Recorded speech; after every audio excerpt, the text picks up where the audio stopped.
E aí, turma? Sejam todos muito bem-vindos a mais um Espiritualmente Podcast, agora com o novo quadro Chosen for Business, um quadro voltado para se falar de fé e negócios. Eu quero que você que está aqui hoje venha aqui embaixo e aperte esse botãozinho aqui e se inscreva nesse canal se você ainda não se inscreveu. Do ladinho vai ter um sininho para você apertar também para ser notificado para todo novo episódio. Lembra de curtir, comentar e compartilhar.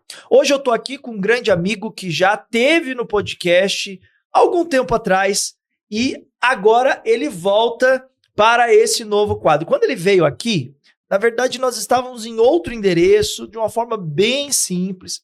Os microfones eram de cabo USB, as câmeras eram câmeras de celular e a gente, graças a Deus, foi abençoado por Deus aí, tem sido muito abençoado em ter amigos, parceiros, pessoas que estão junto conosco aí, permitindo que a gente possa continuar trazendo a mensagem do Senhor através dos conteúdos e dos quadros que são realizados aqui no Espiritualmente Podcast. E agora ele volta com uma estrutura um pouco melhor, aonde a gente vai conseguir ter um tempo de muita qualidade aqui, falando de um tema que é muito importante. Nós vamos falar de fé em negócios, trabalho, carreira, como a gente atrela a espiritualidade no ambiente corporativo, quando a gente tem que lidar com os desafios lá dentro da empresa, com o patrão, com colegas de trabalho, com sócio, e como que a gente consegue, como um bom cristão, glorificar Deus sem se corromper com tudo aquilo que a gente vê aí, com os jeitinhos, com as coisas erradas que muitas vezes acontecem. Olha,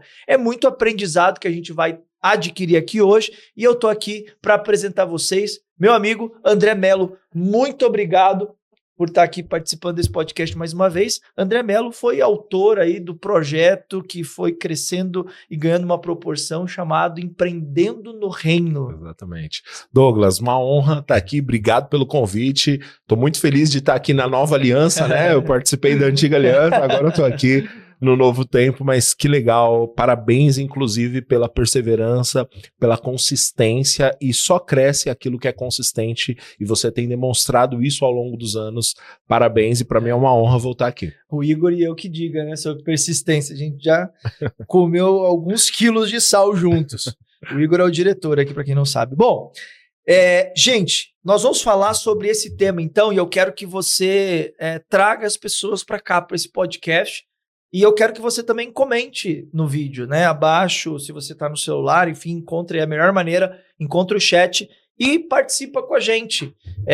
A gente quer esse debate, a gente quer essa discussão, né? Se você concorda ou não concorda, aquilo que você tem para acrescentar também, vai ali embaixo e deixa o seu comentário para que a gente possa também ganhar mais relevância no YouTube, ganhar mais relevância nas mídias sociais, porque quanto mais se comenta, se compartilha, mais se engaja, o material ele vai ganhando relevância, tá bom?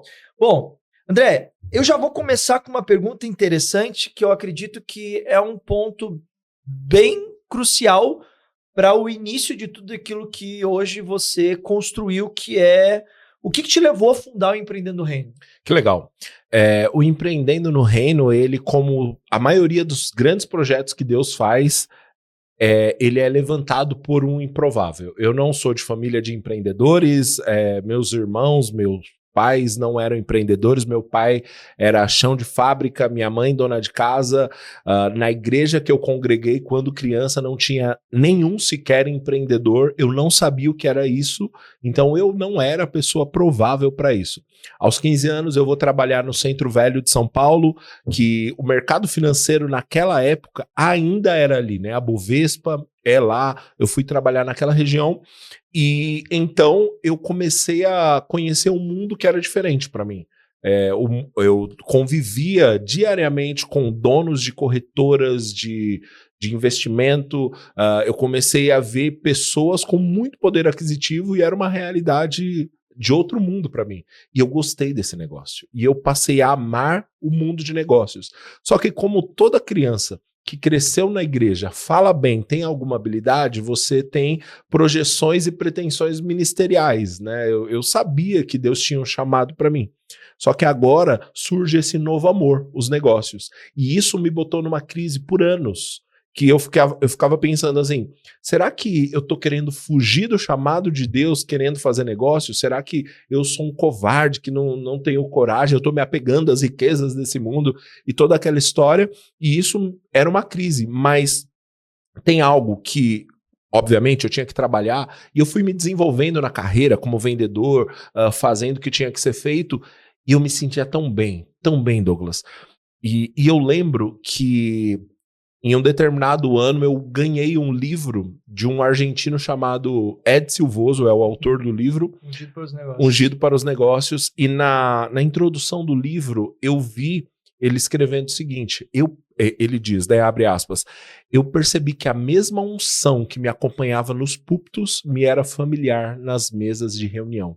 Cara, é muito isso. Cara, na minha vida é muito isso. Pois é, eu fechei o livro e eu falei, eu não sou o único maluco, graças a Deus.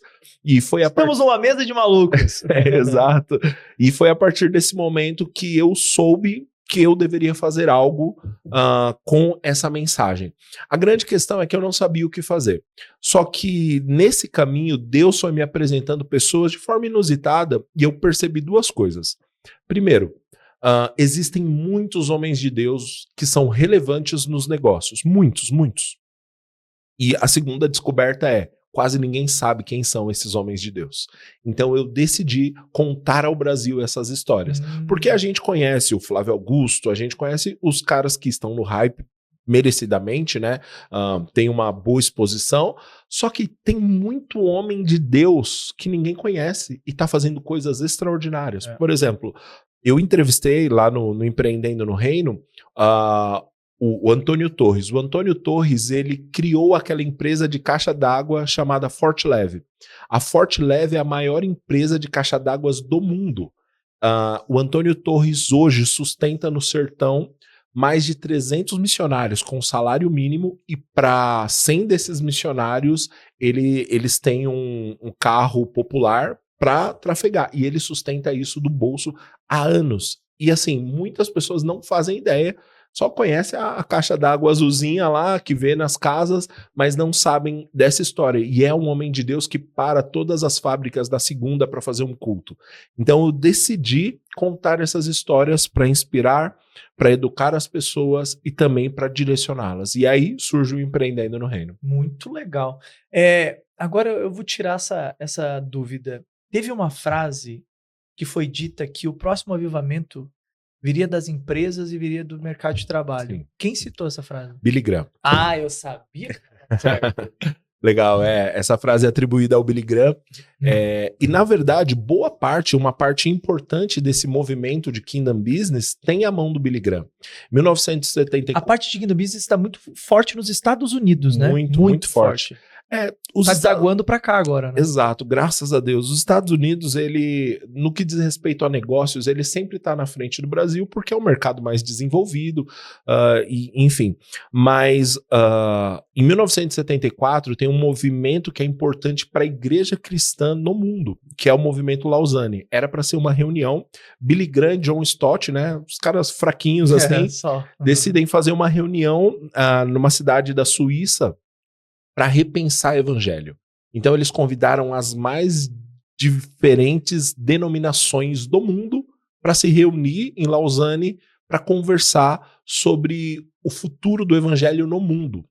E essa reunião vira um movimento, que é o movimento Lausanne, e esse movimento ele acaba desaguando em algumas vertentes. E uma dessas vertentes são os fazedores de tenda, que são os homens de Deus comissionados para os negócios.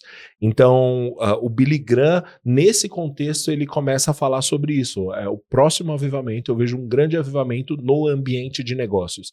E se a gente olhar hoje em dia, tem, de certa forma, acaba sendo óbvio, né? Óbvio que o Billy Graham viu isso antes de todo mundo, mas os negócios são um ambiente onde eu estou dia a dia lidando com as pessoas. Eu tenho a oportunidade de, no mínimo, 8 horas por dia, discipular pessoas. Qual outro ambiente eu posso fazer isso?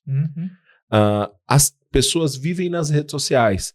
Nas redes sociais eu tenho a oportunidade de discipulá-las através dos negócios. Então, eu vejo, de fato, o carinho de Deus mesmo querendo tocar as pessoas a partir dos negócios. Agora, a gente tem dois extremos, né? A gente tem o pastor que muitas vezes está entendendo esse movimento e ele deixa o púlpito e vai para o mercado de trabalho cumprir a sua missão, o seu chamado, e a gente tem o contrário disso, né? A gente está vendo também empresários que estão identificando a sua missão, o seu chamado, estão indo para púlpitos. Legal. E aí hoje a gente não consegue discernir, né? Muito bem isso. Como que você tem enxergado essa transição, né, que está acontecendo? Porque muitas vezes há um conflito entre eles, né?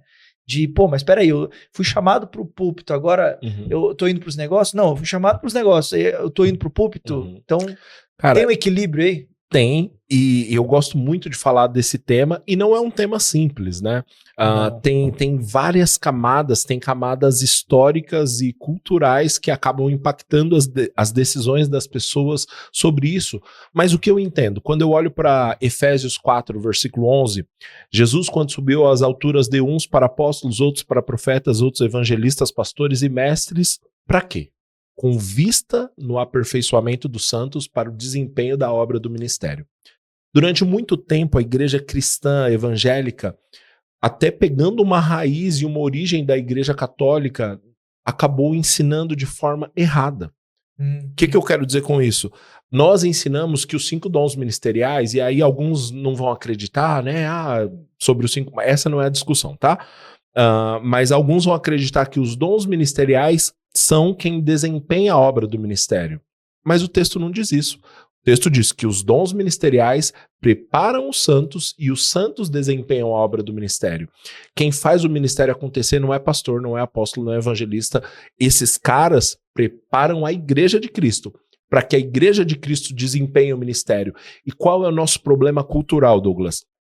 A gente chamou de ministério o que acontece no domingo à noite. Quando, na verdade, ministério é o que acontece da porta da igreja para fora.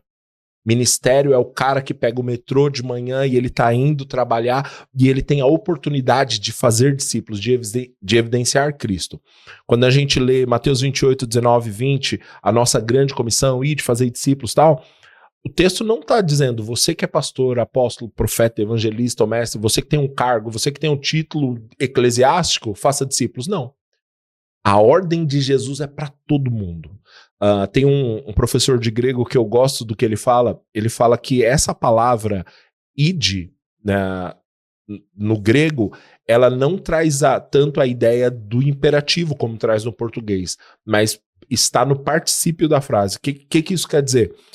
Pode ser traduzido por indo, façam discípulos, ou tendo ido, façam discípulos, ou ainda, por onde você for, faça discípulos.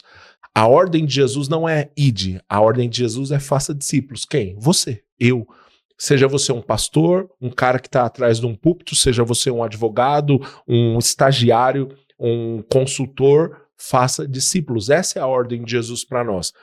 Quando eu entendo isso, eu, como pastor, eu paro de acreditar que a igreja existe ao redor de mim. A igreja existe para sustentar o meu ministério porque eu sou mais importante, porque eu que levo a palavra. Não, eu passo a entender que eu equipo os santos para que eles façam a obra do ministério acontecer. Meu papel não é os santos me servirem, mas eu, como Jesus propôs, sirvo os meus irmãos para que meus irmãos desempenhem a obra do ministério. Curioso que a gente falou do movimento Lausanne. O presidente do movimento Lausanne, há anos atrás, escreveu uma carta icônica que eu acho maravilhosa. Ele fala, o título da carta é o pedido de perdão do 1% para o 99%. E aí a tese da carta é o seguinte: nós, pastores, professores de escola bíblica, missionários, somos 1% da igreja. E nós, infelizmente, ensinamos a vocês, 99% da igreja, errado. Nós dissemos que vocês deveriam trabalhar para sustentar o nosso ministério, quando, na verdade, é o nosso ministério que existe para equipar vocês. Porque a obra do ministério, a evangelização se dá através de pessoas comuns vivendo o evangelho. Inclusive, essa foi uma das resoluções de Lausanne. O evangelho todo para todas as pessoas e por todas as pessoas. por que eu falei que isso, de certa forma, pode ser um pouco de herança dos nossos irmãos católicos? Porque essa divisão entre clero e leigos vem do catolicismo. Não, se eu sou pastor, se eu sou teólogo... Para começar, a leitura era em latim. Exato, e né? o povo nem entendia, algumas pessoas nem entendiam. Como que faz uma missa que o povo não entende o idioma, né?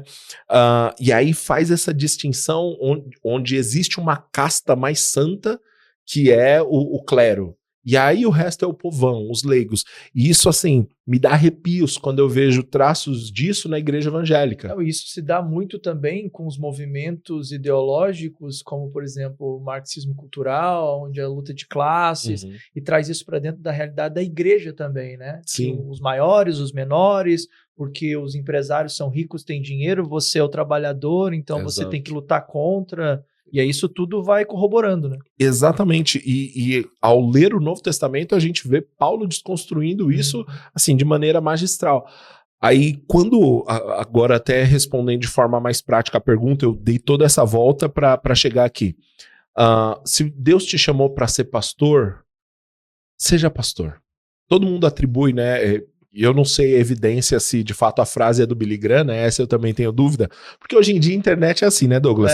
Você fala assim, cara, essa frase... Quem se torna mais conhecido citando a frase se torna o autor dela, Exato. né? Você fala assim, essa frase de Abraham Kuyper, aí você vai ver a frase do Mano Brown, né? Cara, como assim? A frase lá da Alice no País das Maravilhas. Exato. Mas dizem que é atribuído isso ao Billy Graham, que ofereceram para que ele se candidatasse à presidência dos Estados Unidos e ele, ao negar, diz, eu não posso me rebaixar. Deus já me chamou para ser embaixador do céu, eu não posso me rebaixar me tornando presidente dos Estados Unidos. E a gente olha isso e fala, que bênção. Agora, a grande verdade é que o lado oposto da frase também é verdadeiro. Se Deus te chamou para ser contador, não se rebaixe atrás de um púlpito. Se Deus te chamou para ser advogado, não se rebaixe atrás de uma outra coisa que você acha que é mais espiritual. Aí, André, peraí. Eu, André, sou chamado para fazer as duas coisas. E eu acredito que existem pessoas que são chamadas para essas duas coisas. Deixa eu entrar nesse tema. A gente fala sobre ministério integral e ministério bivocacional aí fora, né? Tem esses contextos aí que são trazidos.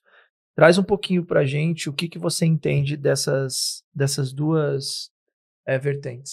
Legal, eu vou usar aqui um amigo meu, um grande missiólogo, PhD, o Jason Butler, né? Ele tá há 30 anos no Brasil, ele até mudou o nome dele, é João Mordomo, e ele falou algo que me marcou muito. Ele falou assim, André, eu não acredito em ministério bivocacional, porque vocação, vocare, eu tenho uma só.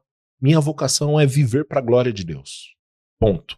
Agora eu posso ter duas ocupações, duas missões, mas a minha vocação é uma só. Eu vivo para a glória de Deus. Em Efésios 1 fala isso, né? Para que sejamos para o louvor da sua glória. Então é ser para o louvor da glória dele. Agora, ministério integral, eu acredito que todo crente é um ministro em tempo integral. Porque em tempo integral, eu vivo um relacionamento com Jesus. Em tempo integral, eu tenho acesso, conexão a Jesus. Eu tenho o chamado e o mandato de fazer discípulos em tempo integral. Esteja eu gravando um podcast, esteja eu ministrando no púlpito da minha igreja, esteja eu fazendo um relatório de vendas, esteja eu ensaiando minha guitarra para o ministério de louvor. Eu sou chamado por Deus para ser integralmente dele. Jesus não morreu na cruz para comprar o nosso domingo à noite. Ele comprou a nossa vida, ele redimiu a nossa história. E nós somos dele, nós vivemos com ele. Então, eu acredito que todo cristão é um ministro em tempo integral. André, e beleza, mas quem tem esse desejo, essa vontade de servir nos negócios e servir no contexto eclesiástico, é lícito, é bom, é louvável, faça isso. E eu acho que, inclusive, eu sou pastor de igreja local, Douglas. Se quem está nos assistindo se incomoda com alguns termos de alguns irmãos que falam assim, o cara não quer falar que vem da Bíblia, o cara fala, não, é a sabedoria milenar. Fala, não, é Bíblia, não, é princípios judaicos cristãos. Cara, eu sou crente, eu vou pra igreja, tem culto de oração na minha igreja, eu pastoreio uma igreja de bairro, enfim, dado esse contexto, eu acho maravilhoso que os pastores também toquem o mercado. e estejam no mercado. Por quê, Douglas? E você pastoreou bastante tempo, você sabe disso. Às vezes, a gente fica muito distante da realidade das pessoas. Absolutamente. Esse era o meu maior pecado, na minha opinião, assim, na hora de conseguir ministrar e na hora de preparar um sermão e ajudar os irmãos. Porque às vezes a gente fica revoltado porque o cara chegou atrasado, mas o camarada saiu da Berrine para ir lá pro fundão da Zona Leste de ônibus e gastou 2h30 e pensando que o chefe dele tá ameaçando demitir ele. E aí o cara chega 10 minutos atrasado e a gente quer falar um monte de coisa, mas, meu amigo, você passou o dia inteiro na igreja estudando a Bíblia e orando. E olha o que o camarada viveu, então calma aí. Obviamente, né, eu sou pastor, gente, eu enfrento isso, né, eu tenho que lidar com essas coisas em mim também, mas a verdade é que se a gente volta para o chão de fábrica, a gente se torna mais empático. Tem um pastor amigo meu que hoje ele tá na Europa, mas ele cresceu bastante no ministério e tudo mais, e acabou ganhando notoriedade, muitas igrejas que ele liderava, que ele supervisionava, e ele começou a fazer jiu-jitsu assim na casa dos 50 anos já. E ele é grandão e tal. E aí perguntaram pra ele, eu vi uma pessoa perguntando pra ele, pastor, pra que o senhor foi fazer uma nova arte marcial? Cara, porque eu tava muito Nutella.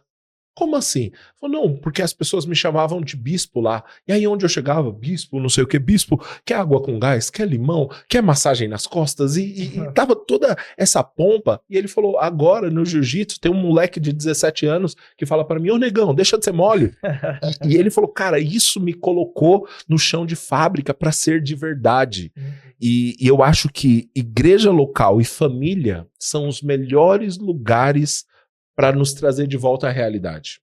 Eu lembro de algumas experiências que eu palestrei, ministrei em eventos grandes, e é legal, né? A viagem, o hotel chique, as comidas e tudo mais. E você chega em casa, meu amigo, a pia da torneira tem que trocar. A torneira da pia, melhor dizendo. Tem que mexer não sei o quê. Aí você volta para a igreja, tá com vazamento lá na sala das crianças. E isso, por mais que seja desconfortável, nos coloca de volta ao lugar que nós nunca deveríamos sair, que é o lugar de consciência que estamos servindo os irmãos. Os pés dos discípulos, né? Exatamente. É sobre isso. Bom, vamos para os desafios cotidianos, então. Bora. Conta um pouquinho para mim de um momento em que a sua fé foi testada em uma decisão de negócio. Como que você agiu? Você lembra de algum momento assim? Esse ano teve um bom, assim. Eu aceitei o convite para me tornar sócio de uma operação, de uma organização, e eu entendi que era a coisa certa a se fazer por um tempo, e depois eu vi que tinham alguns princípios que não estavam sendo honrados ali, enfim, não é nenhuma exposição às pessoas, mas eu tinha que sair, essa é a verdade, eu tinha que sair. E tinha um bom compensation, né? Tinha uma segurança assim significativa, e dar este passo exigiu fé da minha parte, porque é aquela confiança, Deus continuará cuidando. Mas e o frio na barriga que acompanha tudo isso, só que a partir do momento que eu obedeci, eu vi diversas coisas sendo destravadas na minha vida, de provisão, de conexões, de até um novo posicionamento para o empreendendo no reino, mas tudo isso só veio a partir desse passo de fé. Eu costumo dizer, Douglas, que na vida comum eu entendo e então obedeço. Eu entendo, então eu me comporto de determinada maneira, mas no reino, às vezes, o Senhor nos faz convites para nós obedecermos antes de entender. Abraão, entrega Isaac para mim? Aí pensa o cálculo. Deus não dá o porquê para ele, né? Exato. Senhor, eu não tinha filho, o Senhor prometeu, eu não pedi a promessa. Eu honrei o Senhor, e agora que está começando a acontecer, eu vou matar esse menino. E Deus não explicou. Só obedece. Que Abraão não sabia que enquanto ele subiu o Moriá, do outro lado também tinha um carneiro subindo ali, que era a provisão que Abraão precisava. Mas ele só descobriu isso no cume da montanha. Ele só descobriu isso quando chegou no lugar da obediência. Diversas vezes o Senhor vai nos pedir passos de obediência sem explicar o porquê. Porque Deus, ele não nos prometeu explicações. Deus nos prometeu presença. Deus nos prometeu que estaria conosco, né? Hebreus 13 diz, seja a vossa vida destituída de avareza, mas contentem-se com o fato de eu ter dito, nunca te deixarei, jamais te abandonarei. Essa é a nossa segurança. Eu vejo um exemplo disso também em Moisés. Tem um determinado momento que Moisés pede para o Senhor, Senhor, mostra-me os teus caminhos para que eu te honre, para que eu continue caminhando contigo. E aí Deus não mostra os caminhos. Deus diz assim, Moisés, minha presença irá contigo e eu te darei descanso. O que você precisa, Moisés, não é de explicação, você precisa de mim. E eu vou estar com você. E essa é a garantia.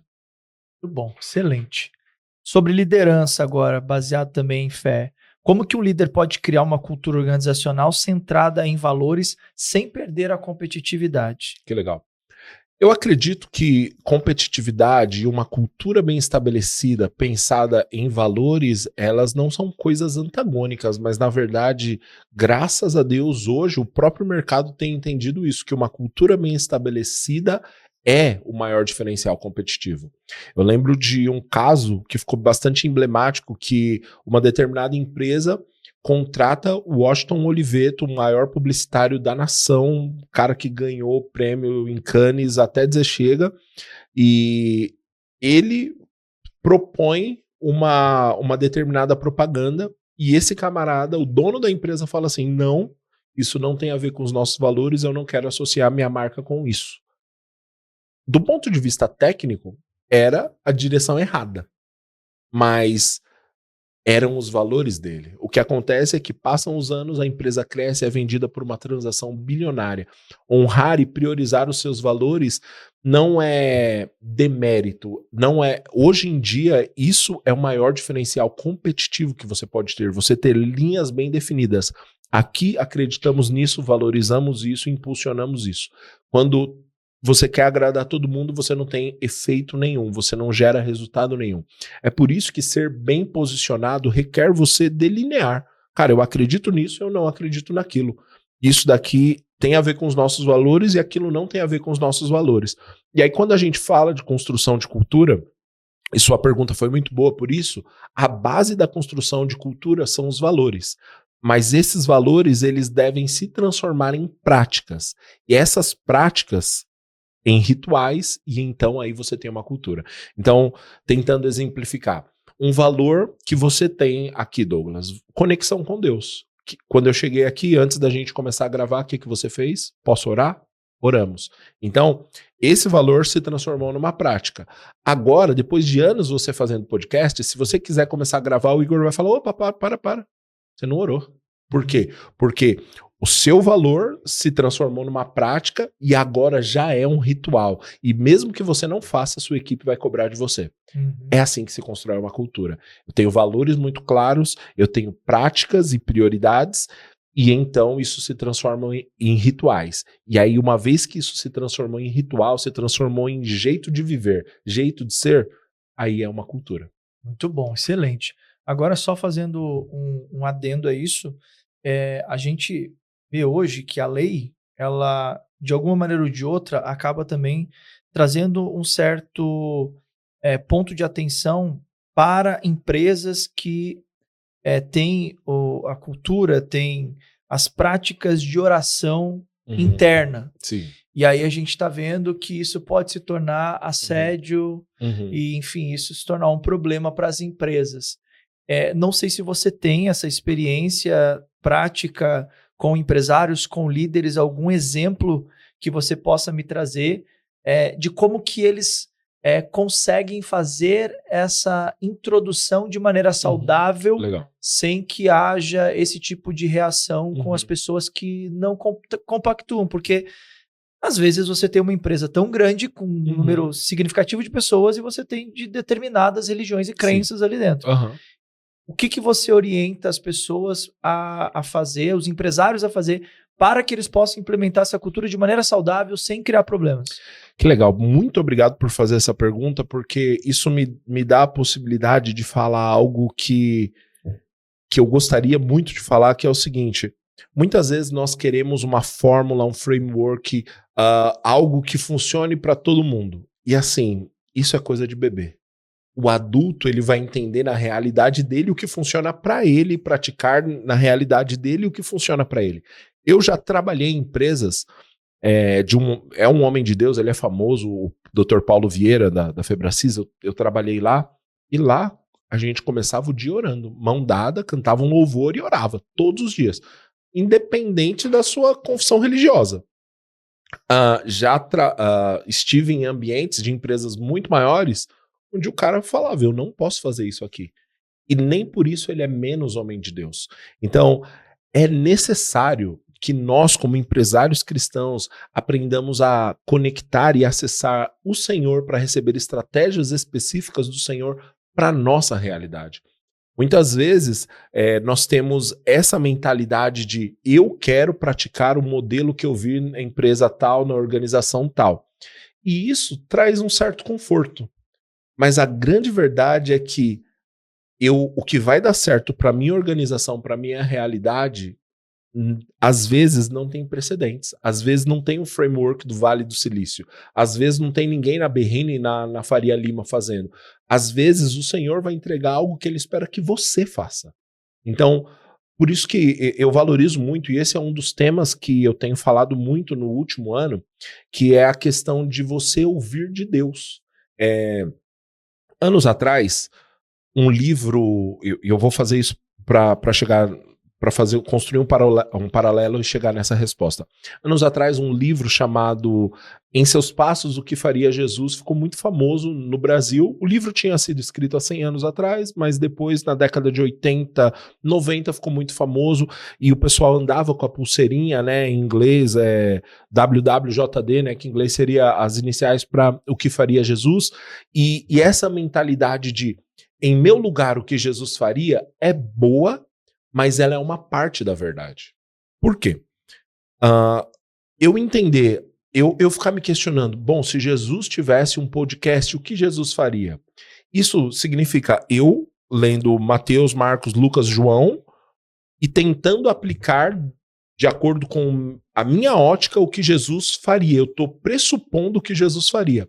Agora, o nível superior disso é Jesus, o Senhor habita em mim e o Senhor me inspirou a começar esse podcast. O que o Senhor quer fazer hoje? Eu não estou pressupondo o que Jesus faria. Eu estou perguntando, Jesus, o que o Senhor vai fazer? E esse é um nível maior. Porque aí as estratégias, as direções, as inspirações podem ser até estranhas, mas tem um aval do próprio Deus. E se a gente olhar na Bíblia, tem tantas coisas estranhas que o Senhor pede para os seus servos. Por exemplo, Abraão seria pai de nações. Qual a primeira coisa que Deus pede para ele? Sai do meio dos seus parentes. Ué, Senhor, a bênção de Abraão seria, em ti serão benditas todas as famílias da terra. A primeira coisa que Deus pede para ele é sai do meio da tua família? Quando a gente olha para Gideão, o cara que estava mexendo lá no trigo, no lugar das uvas, porque ele estava escondido com medo dos midianitas, ou seja, um covarde. O anjo do Senhor aparece para ele, chama ele de guerreiro valente. Deus, peraí, se tem um camarada que não era valente, era Gideão. Então, eu vejo Deus fazendo caminhos que às vezes não são usuais. E o meu e o seu papel é nos aproveitar desse diferencial competitivo que nós temos. Qual o diferencial? Conexão com Deus. Eu posso, antes de pesquisar no Google, de entender o que o G4 Educação vai falar sobre isso, eu posso perguntar, Espírito Santo, o que o Senhor tem para dizer sobre o meu negócio hoje? Enquanto eu vinha para cá, eu fiz essa pergunta, Senhor, o que o Senhor espera desse podcast hoje, dessa conversa hoje? Se a gente passar a viver a partir dessa perspectiva, nós vamos receber inspiração fresca para os nossos negócios e não simplesmente a reprodução de frameworks validados por outros empresários, mas a gente pode receber estratégias do céu, assim como o Senhor trouxe para Noé uma estratégia para construir um barco. O Senhor, quando precisa de um apóstolo para os gentios, chama um fariseu, Paulo, para se tornar o apóstolo dos gentios. Eu vejo na Bíblia toda Deus trazendo esses improváveis para caminhos que você vai ter que reconhecer. Só podia ter sido Deus. Comece orando no seu escritório. Uau. Sozinho. É isso. Posso contar um exemplo? Um empresário do sul do Brasil, ele pediu pro time de TI dele fazer um programinha que todos os dias ia trazer o nome de 5 colaboradores dele, uma empresa de mais de 1.000 colaboradores, ia trazer o nome de 5 colaboradores dele, com, além do nome, a foto e nome da esposa e dos filhos. Era isso. Para quê? Para que todos os dias ele orasse por cada um desses caras que apareceram. E de vez em quando ele descia no chão da fábrica e ele encontrava o camarada que ele orou. Falava, ô fulano, tudo bem? Ele, o senhor sabe o meu nome? Sim, eu orei por você hoje, pela sua esposa Maria e pelo seu filho Tiaguinho e não sei quem. O senhor orou por mim. E isso fez uma revolução na empresa. E o que o cara fez? Ele só orou pelas pessoas. Então, existem diversas formas. Eu conheço empresários que começaram uma célula na sua empresa, mas tem outros que começaram a distribuir um livro de devocionais. A grande sugestão que eu tenho é: pergunte para o Senhor o que ele espera fazer a partir do seu negócio. Eu tenho uma amiga que a inspiração de Deus para ela foi: fecha o negócio. Nossa, então faliu. Ela falou: não, o negócio deu super certo enquanto existiu, mas Deus falou comigo: fecha o negócio. A verdade é que o nosso Senhor deseja comunicar conosco, deseja falar conosco. Em nossos momentos de oração, em nossos momentos de devoção e adoração ao Senhor, Deus quer falar conosco e nós temos acesso. E esse é o maior diferencial competitivo do empresário cristão. Muito bom. Vamos para uns desafios aqui, vamos para umas perguntas um pouco mais desafiadoras. Eita. E quando o mercado pressiona por atalhos, como manter a integridade sem perder a competitividade? Se necessário, perca a competitividade. A gente não serve Jesus para se dar bem, a gente serve Jesus. E se servir Jesus significa que nosso negócio vai ter que parar, beleza. Eu lembro de um pastor falando isso. Mas e se começarem a prender a gente por pregar o evangelho? A gente vai preso. A gente precisa lembrar que ainda tem uma cruz. Que evangelho não é antropocentrista, né? Não é em torno de mim mesmo. Eu estou servindo a Jesus. E eu não sirvo Jesus para ter benefícios. Eu sirvo a Jesus. E se servir a Jesus significa que a coisa não vai fluir bem, tudo bem. Essa amiga que eu citei há pouco, ela basicamente tinha uma confecção no Brás porque assim, infelizmente no Brás, ainda hoje, aqui em São Paulo, tem muita mão de obra escrava. Tem escravidão moderna a céu aberto aqui do nosso lado, no Brás. Nossos irmãos bolivianos e alguns haitianos estão fazendo trabalho escravo para a gente conseguir comprar uma camiseta lisa de R$20. Tem mão de obra escrava. E às vezes a gente faz vistas grossas. E essa mulher de Deus decidiu não fazer isso. Então ela contratava pessoas em situação de vulnerabilidade, ex-moradores de rua, ex-detentos que não conseguiam emprego, e ela contratava essas pessoas, colocava numa confecção e o preço dela era maior do que todos os outros concorrentes. Mas o negócio parava de pé porque as empresas grandes decidiam: eu vou fazer com você, porque eu sei que não vai ter mão de obra escrava. Ela tinha um preço mais caro e assim, foi pela fé. Bom, o negócio não vai parar em pé, não é competitivo, mas eu vou obedecer ao Senhor. Então assim, se o mercado te pressiona, obedeça ao Senhor. Lembra do que Pedro e João disseram quando interrogados? Eles disseram: acaso nós vamos obedecer a vocês e não a Deus? Então, aí em Atos 4:20 eles dizem: porque não podemos deixar de falar do que temos visto e ouvido. Então, essa é a nossa proposta. Nós obedecemos Jesus. Se isso tem benefício, que bom para nós. Se não tem benefício, a gente continua obedecendo Jesus. Me recorda um episódio bem interessante que aconteceu com um rapaz que trabalhava numa fábrica, ele era um operário, e ele recém tinha conseguido esse trabalho, e era um trabalho que ele estava no período de experiência. E ele, a esposa e os filhos estavam passando muita necessidade. E quando ele foi chamado, ele estava com esse momento de dificuldade e muito pressionado pela esposa. Lá na empresa, a empresa estava num processo de recrutamento, seleção e desenvolvimento de lideranças. E aí foram chamados os 5 trabalhadores que haviam sido trazidos para a empresa nesse período de 3 meses, que haviam melhor performado. Dentro do escritório estava o CEO e o COO. E eles chamaram esses 5 e fizeram a mesma proposta para os 5. Eles disseram assim, olha, é o seguinte, a gente tem uma promoção para você. Você vai ganhar 5 vezes mais do que você ganha hoje. E você vai se tornar o líder aqui do setor. Mas, para que você consiga esse cargo, quando você receber os produtos que chegarem no depósito, ao invés de colocar 10, você coloca 9. Uhum. Se você fizer isso, você está dentro. E aí? Você concorda? Você aceita? Foi feita essa pergunta para os 5. Beleza. Ele, crente, voltou para casa agoniado.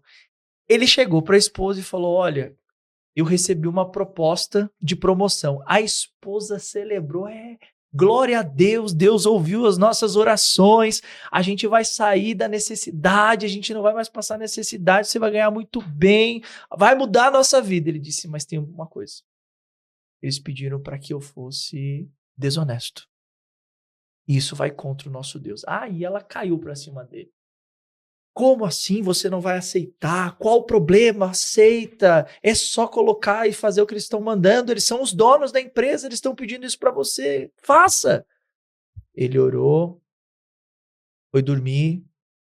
Quando ele acordou de manhã e entrou na sala, tá o CEO, tá o CEO um do lado do outro. E aí? Pensou? Você vai aceitar? Eles puxaram o contrato e colocaram na frente dele. Ele pegou o contrato, empurrou de volta e disse, eu não posso fazer isso.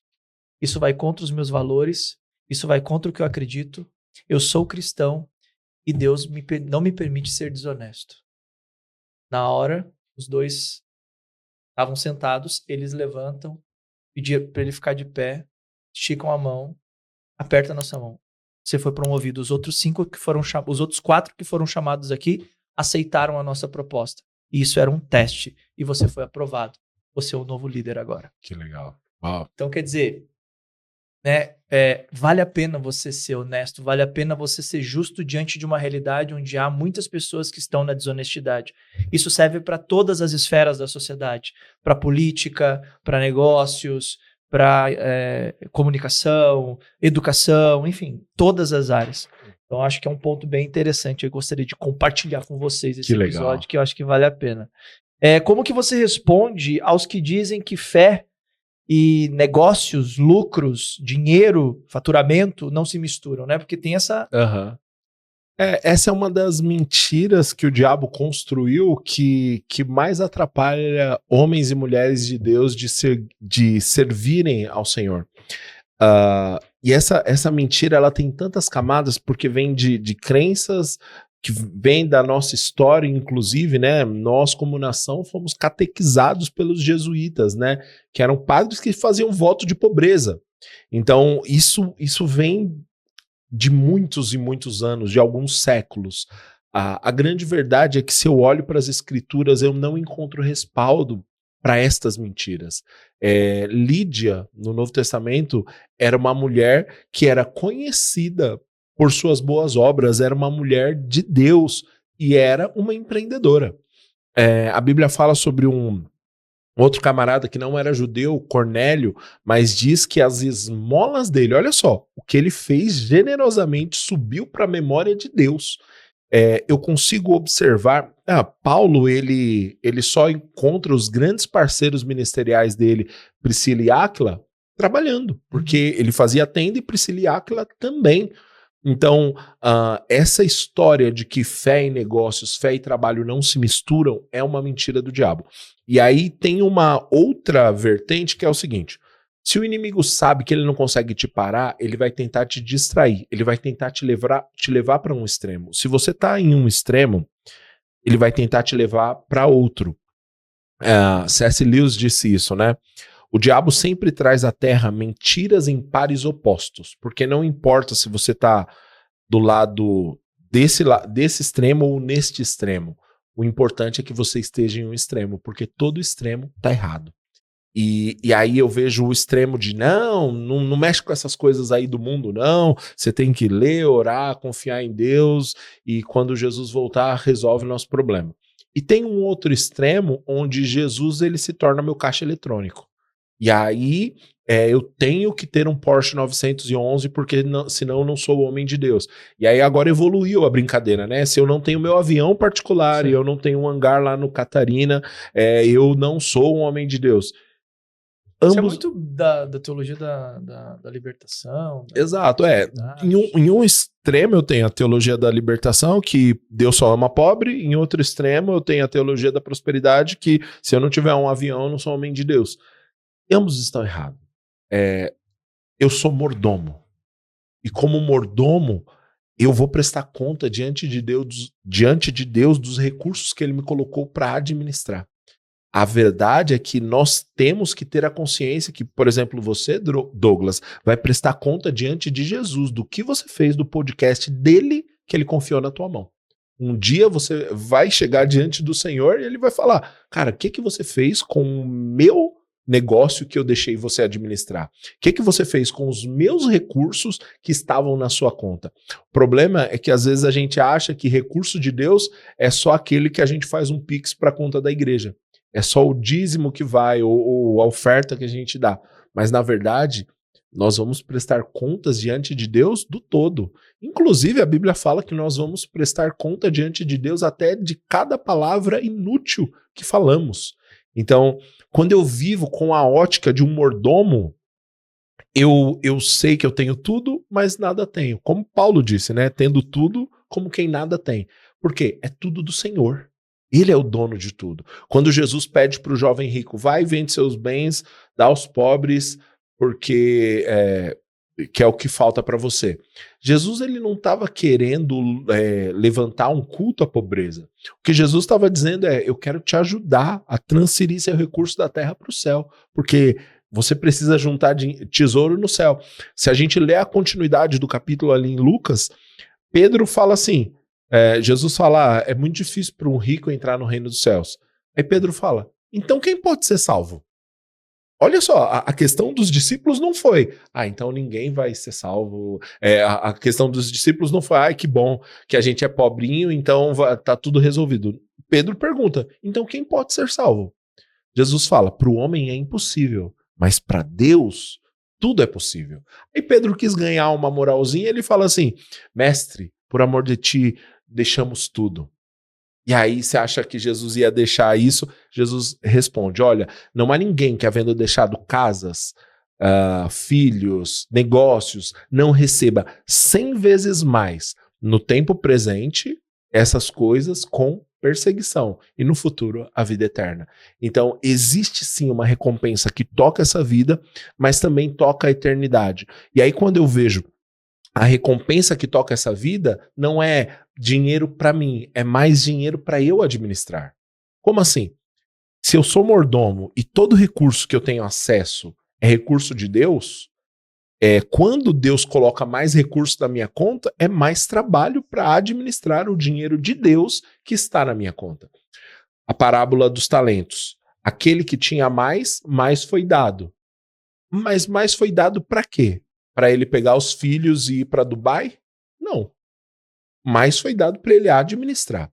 Então, o recurso que está na nossa mão, sim, nós podemos ter uma vida confortável, nós podemos, sim, não é um pecado você ter um bom carro, um bom apartamento, não é pecado nada disso. Agora, o problema é se o nosso coração está nisso.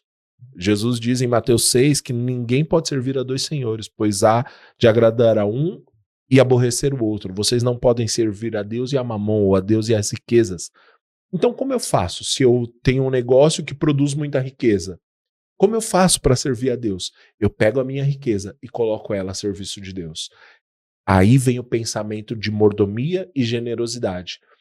O antídoto para qualquer extremo, seja teologia da pobreza, né, teologia da libertação aqui, ou a teologia da prosperidade, o antídoto para ambos é mordomia e generosidade. Eu administrar os recursos consciente de que eu não sou o dono final desses recursos. Boa, vamos entrar no ponto de mordomia. Todo empresário é mordomo. Traga para mim o conceito de mordomia segundo a visão bíblica. Legal. Orientação. Todo cristão é mordomo. Todo cristão é mordomo e todo recurso que eu tenho, seja ele físico, espiritual, intelectual, ele não é meu. Ele é do Senhor e eu sou administrador. Mordomia, a ótica bíblica de mordomia é eu gerir um recurso que eu não sou o dono. E se eu não sou o dono, eu preciso gerir de acordo com o desejo desse dono. Traga um exemplo pra gente. Um exemplo é você tem... Bom, exemplo natural, tá? Eu vou dar um exemplo bíblico. O apóstolo Paulo fala em 2 Coríntios 8, para os irmãos da Acaia, né, que é a igreja de Corinto, ele fala dos irmãos da Macedônia. E aí é o maior exemplo de generosidade na Bíblia e olha o contexto do maior exemplo de generosidade do Novo Testamento. Eles, da sua profunda pobreza, superabundaram em rica generosidade. André, por que isso é mordomia? Porque eles entendiam que o pouquinho de recurso que eles tinham não eram deles. E por isso que eles pediram com muitos rogos para o apóstolo Paulo a oportunidade de participar da assistência que era feita aos santos. Eles entenderam, o recurso não é meu. Um outro exemplo disso, a parábola do administrador astuto. Olha só. Durante muito tempo essa parábola me colocou um monte de interrogações na cabeça. Porque a parábola é basicamente assim. Um homem tinha um administrador e o cara não estava indo bem. E aí ele falou, preste contas da sua administração. E ele entendeu, vou perder meu emprego. Então o que ele fez? Ele começou a ser generoso com o recurso do dono da empresa, né? Ele falou assim, quanto você deve? Devo 100. Senta aí e escreve 50. Quanto você deve? Devo tanto. E ele começou a distribuir ali perdão de dívidas de um recurso que ele era o administrador, ele não era o dono. Quando o dono vem, o dono elogia ele. Eu falei, não, mas peraí, o cara perdoa a dívida de um recurso que ele nem era o dono. Mas e aí isso me deixava em choque, porque por que o dono elogiou ele? Por que Jesus citou essa parábola? Por que elogiam isso? Porque se a gente entender o contexto da parábola, o dono ali simbolizava Deus. O administrador simboliza a humanidade. E o administrador, ao perdoar dívidas, estava sendo generoso. Ou seja, ele estava administrando de acordo com os desejos do dono. Deus é generoso. E aí, quando eu ajo em generosidade, eu estou em sintonia e estou fazendo de acordo com os desejos desse dono. Um exemplo prático para nós é todo recurso que você tem no banco, ele é de Deus. Se Deus pedir para você, transfere. Você está disponível? Essa é a conta. E aí, beleza, quando a gente fala em dinheiro, muita gente fica temerosa com relação a isso, mas para qualquer coisa. Para qualquer coisa que nós temos em nossa posse, se nós entendemos que Deus é o dono, Deus decide como a gente vai conduzir isso.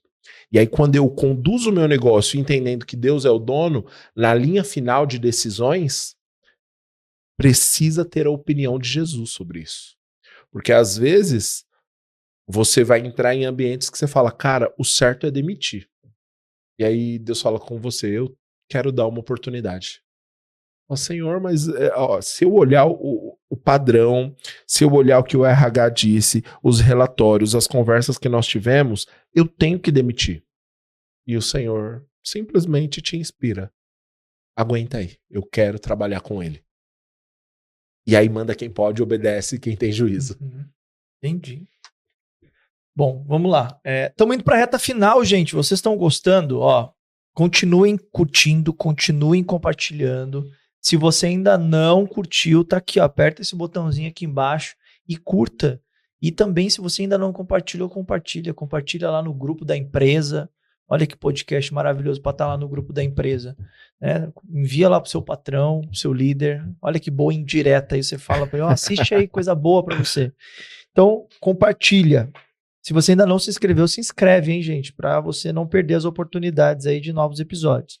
Outra coisa aqui, André, pra gente ir finalizando. Que prática diária você recomenda para qualquer empresário que comece a integrar a sua fé no trabalho? Que legal. Eu acredito, tem um movimento muito grande, que é o maior movimento de CEOs cristãos do mundo, que é o C12. E o fundador do C12, o Buck Jacobs, ele escreveu um livro chamado A Hora Mais Importante do Dia. E ele fala sobre vida devocional. Uma prática diária é começar com o que mais importa. Começa com o Senhor. Começa com sua cara na Bíblia, seu joelho no chão, tendo comunhão com o seu Senhor. E crie o hábito de perguntar para o Senhor: Senhor, o que o Senhor espera desse negócio hoje?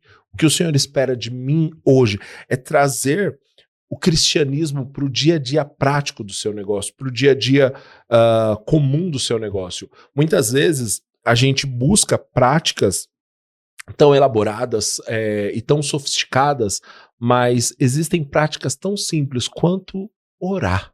Perguntar para o Senhor: Senhor, o que o Senhor espera fazer a partir desse negócio?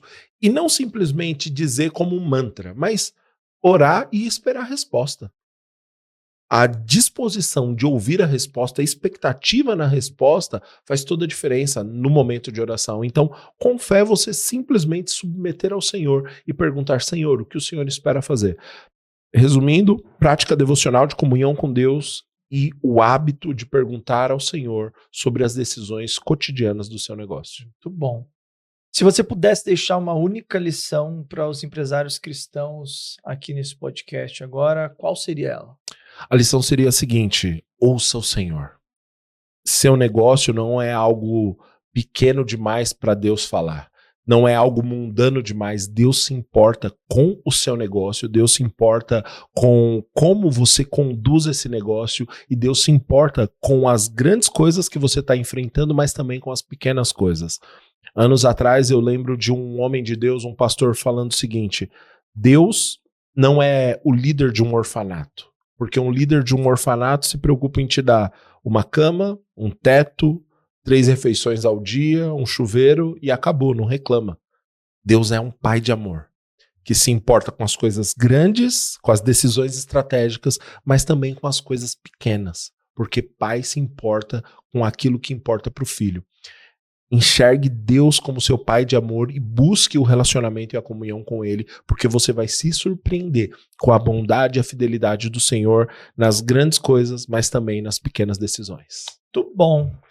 Fica aí para você, então, a dica e a lição mais importante aí que nós pudemos trazer aqui nesse podcast que foi entregue para você. E agora, aplique tudo isso que você aprendeu, coloque em prática, para que isso possa fazer parte do seu dia a dia, né? Na sua carreira, na sua profissão, na sua empresa, nas suas decisões de negócios, em tudo que você fizer, tá bom?